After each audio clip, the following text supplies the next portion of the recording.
What's up there, Warforce? Chris here with Work to Game, and it's time for the patch 5.11 patch notes. Now, for anybody new for Shadowbringers, I did want to kind of go over how patch notes work. Basically, our point 1 is going to be the second half of really the expansion initial features. So there's plenty of things that have been missing up to this point. That's where we get our beast tribes and kind of the second shoe dropping. And the 0.11 is what comes 2 weeks after the patch, because there's so much stuff to drop in a patch cycle that sometimes things get pushed by 2 weeks so that people don't feel rushed to get through story, beast tribes, etc.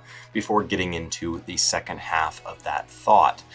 So this time it will be focused mostly on the Ishgardian Restoration, which we've been building up towards. That's our crafting and gathering content this expansion, and our ultimate fight. We only get a couple of those per expansion, and these are the hardest PvE content that a player can do. Now, with that in mind, we will be getting things like Blue Mage, PvP changes, etc. in our half patch 0.15, and that will be coming later this year, I would assume. We don't have a date on it yet. I would guess probably towards the end of 2019, and then we would be focused on patch 5.2, talking about early next year, getting into kind of that spring season. Now, 5.11 is going to be centered for most players on the Ishgardian Restoration. This is going to start in Ishgard in Foundation. We've got the coordinates right there on screen. And that is going to be where most people spend their time for the rest of this patch cycle, at least a little bit every day. There are new housing items added, there are new Kestrin scrolls added, there are new emotes added, there are new hairstyles added. None of this is shocking. We have a ultimate fight, we have new, we have the new crafting and gathering content. At this point, you also have everything new behind the beast tribes if you haven't been doing those for the pixies. So there's a ton of new, let's say, cosmetic stuff in the game to go gather. So the Samurai PvE action hotbar is now clearly indicated when the action's ready to use. And then we talk about the high-end duty. This one will be the Epic of Alexander. Now, this is going to require that you're playing with 8 players, level 80, but most importantly, this is the hardest content that gets added in Final Fantasy. So it's a great thing to go out and watch on Twitch. It will take people some substantial amount of time to take down, and this is meant to be the absolute challenge. These never get nerfed. They stay this way forever and ever, and then you can go talk to the Wandering Minstrel in Kugane after you've beaten Eden's Gate on Savage to get ready for this, and then you will be entering this. Basically, it says through the raid finder, but you will pre-form a party of 8 players who are just looking for punishing content. You can clear this up to once per week. Most people won't clear it up to once in the first week, and players who have yet to receive that week's reward can still claim it even if other members of the party have completed it prior to the weekly reset. The reward can be exchanged in Idleshire for Alexandrian weapons, and I cannot encourage enough for you to go out and watch people get clear of this.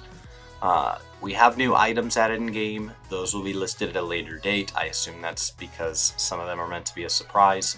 There should be plenty of this stuff is locked behind vendors and stuff where you can go see it. New recipes added. It says added at a later date. I assume that's because they're meant to be discovered through the Ishgardian Restoration. And that brings us to that. So by participating in this is meant to be hand in land, rebuilding the Firmament, a district in the Foundation that has not recovered from the Dragon Song War. Now, you're going to start out in Foundation, and you're going to have completed the level 20, getting to level 20 on hand or land, and then you're going to head to the Firmament and have project-specific crafting and gathering recipes around this. This is going to be most likely, for anybody looking for a similar MMO experience, this is going to feel kind of like the AQ unlock in WoW from back in the day, but it's a little bit of kind of Dome and Enclave turn-ins, and we've also seen kind of turn-ins when you build an airship or when you do any of that. So you're going to have this specific section down here, just like custom deliveries or Beast Tribe quests, such as like the Namatsu, where you're going to have Ishgardian Restoration down here, and there's going to be a Restoration tab, and there's going to be the level 20 will be the lowest, but then there will be a level 40, 60, 70, and 80 item. So materials used there they're always gathered or crafted as collectibles. With the patch notes from 5.1, they kind of started cleaning a lot of that up so that would be a little more forgiving to anybody if this is their first experience with those systems. And they can be delivered to Potkin in the Firmament in exchange for Skybuilder's scripts and experience. Every item contributed adds to the total stockpile. Now, we are going to have collaborative tasks known as concerted works. They'll be scheduled. I'm picturing these working as gathering and crafting fates. I have not done one yet. Details on upcoming works will be able to be seen in the board that they showed off in the 5.1 notes.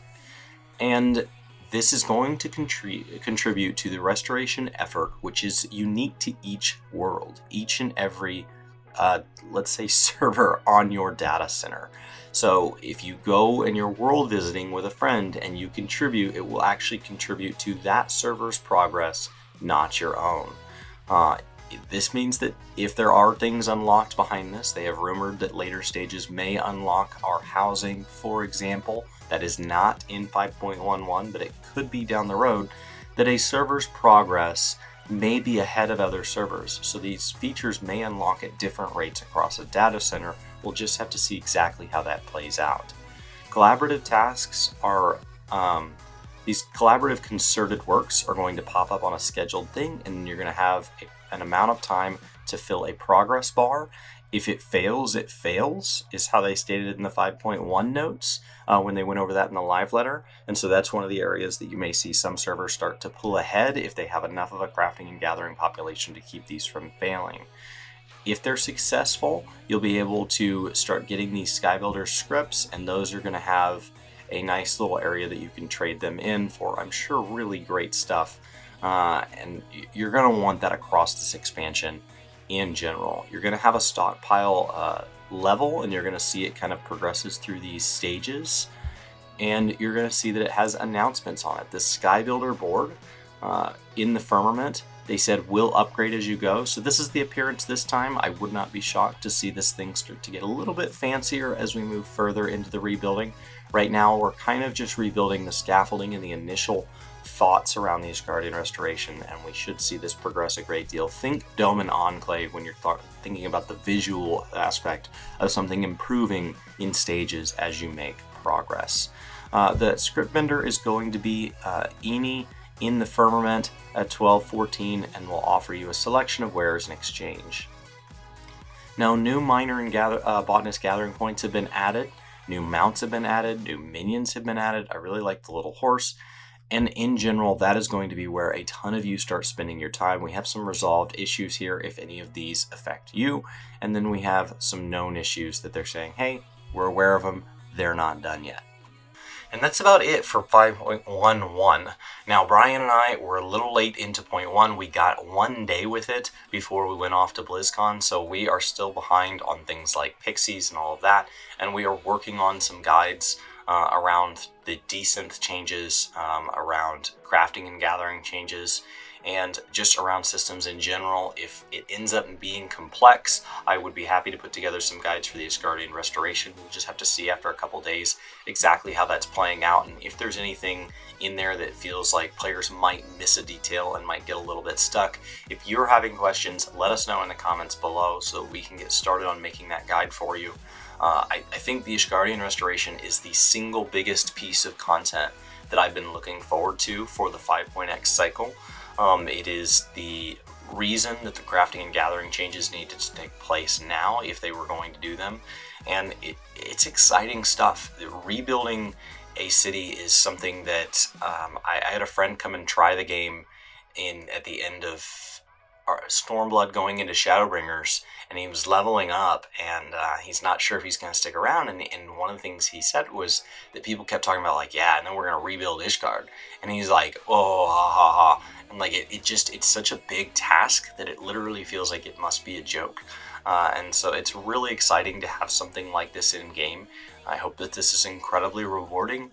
I hope that it's something that can add a ton of interest into the game. The fact that each server does their own progress, there's these kind of concerted works, is a really neat name for getting a bunch of us who probably craft and gather in our own housing wards or wherever next to a market board in a specific capital city, and you don't interact with a lot of other players. So the idea that we're all crafting and gathering in little huddles, it's kind of cool. Like when Deep Dungeon first launches, that flood of people sitting around that is something that's just hard to imitate.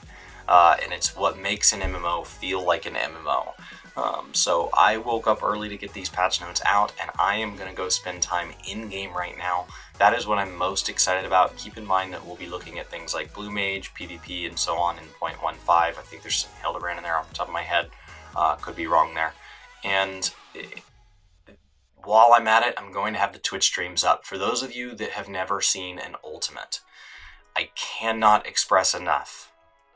Ultimate is the single most popular watched content that a Final Fantasy XIV cycle has in it. Shadowbringers being the highest rated, most excitement expansion, did not have that big lunge in the viewership in YouTube, Twitch, Mixer, all these different places where there's content creation at launch, because so much of the hype was around the story, nobody wanted spoilers. And so you really, while the community was bigger and more excited than ever before, you didn't get a chance to be around all those other fans in a live chat setting. That's something unique to Ultimate. So go out there, watch your favorite streamer, maybe try a new one.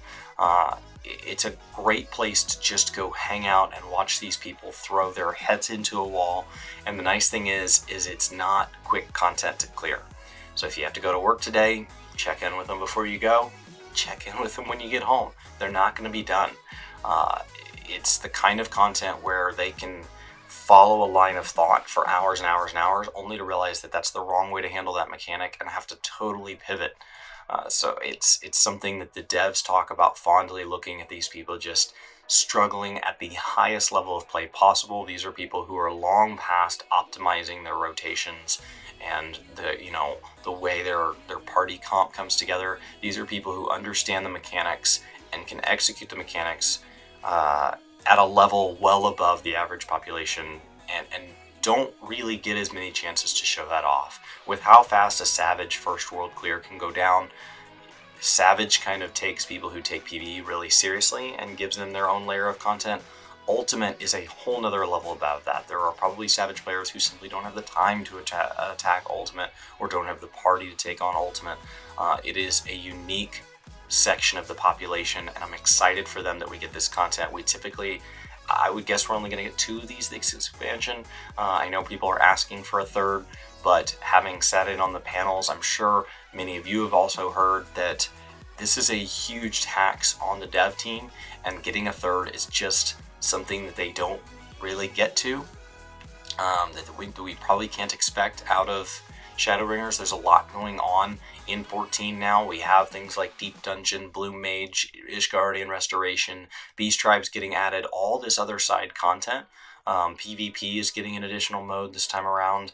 They've talked about wanting to add plenty of new things to Golden Saucer. These are all things that take dev time, and so the Ultimate, which really only a very small percentage of the population ever completes, so even going back and completing old Ultimates is still an achievement for a reason.